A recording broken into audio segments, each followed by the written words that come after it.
Democracies cannot work without an informed public. And the ruling elite have certainly showed that with their ivory tower living. I keep on telling all of my family and friends, you guys, Marie Antoinette, you remember how that ended? So essentially, there were bombs that were dropped in/on Venezuela. I also say that country really weird. I don't know why, I just can't say it properly, but forgive me for that.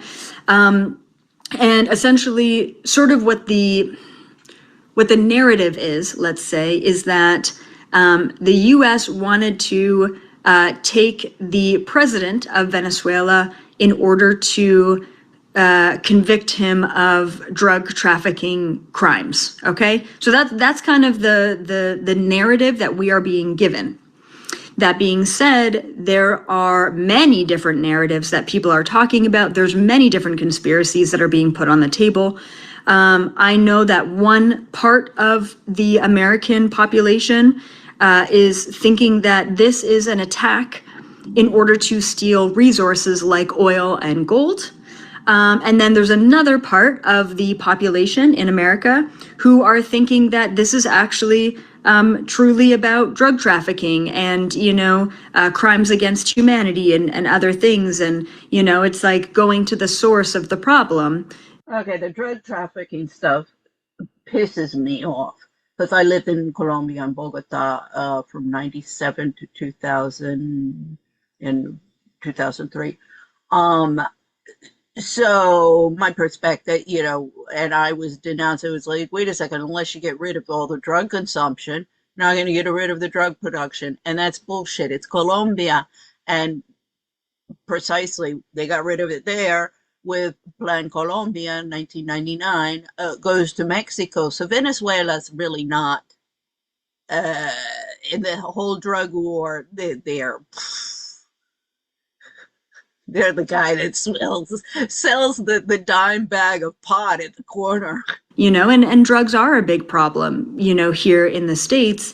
And truly, I guess what they're thinking or what's happened, because I don't follow any of this stuff. So this is just sort of secondhand research that I had to look up. But like I said, this is take it or leave it. This isn't what I've remote viewed. This is just the narrative out there. And essentially what they're saying is that I guess Venezuela was a really big sort of drug trafficking hub. And a lot of the drugs that ended up in the USA kind of went through them. So that's sort of the narrative. Now, Trump's actions directly went against Congress and the United Nations. And what's interesting is now the vice president of Venezuela is talking with China and Russia. And the reason why is because China, Iran, and Russia are actually the biggest importers of Venezuelan oil. And so a lot of people out there are talking about World War III. Is this going to essentially start World War III? Because you've got these huge powerhouses that are about to turn against each other because of, sort of. People, this is where we're headed.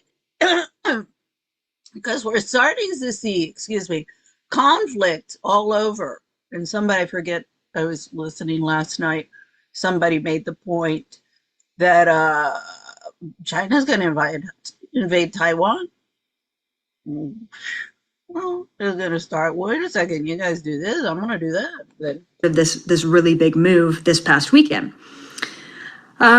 What's interesting is that the people of Venezuela, at least most of them, seem to actually be celebrating the fact that the president was taken in. There's a lot of reasons for this, and mostly it's because the president was super corrupt. Their access to food has been limited. Prices have been going up. And apparently, but don't quote me on this, the president wasn't actually chosen. The people didn't really actually vote for him, and yet he's still the president. So a lot of corruption happening there, okay? Once again, guys. Yeah, unfortunately, the thing she's forgetting there is even when there's elections, people aren't choosing the president. Please do your own research on this. I'm going to tell you what I saw. And as always, take it or leave it. Before we get to what I remote viewed on all of this, what's happening at a bigger scale, and what we could kind of expect for the future, which is interesting to say the least. Right now, as we speak, as bombs are being dropped, there are 19 Buddhist monks that are walking 2,300 miles from the state of Texas to the state of Washington, D.C. Everyone is talking about this right now. And it's a walk for peace, right? It's a walk to promote peace, nonviolence, unity, and to help wake people up to say, we're done with this, and we want to do something about this. Okay. So they're doing something. And that's a very powerful statement.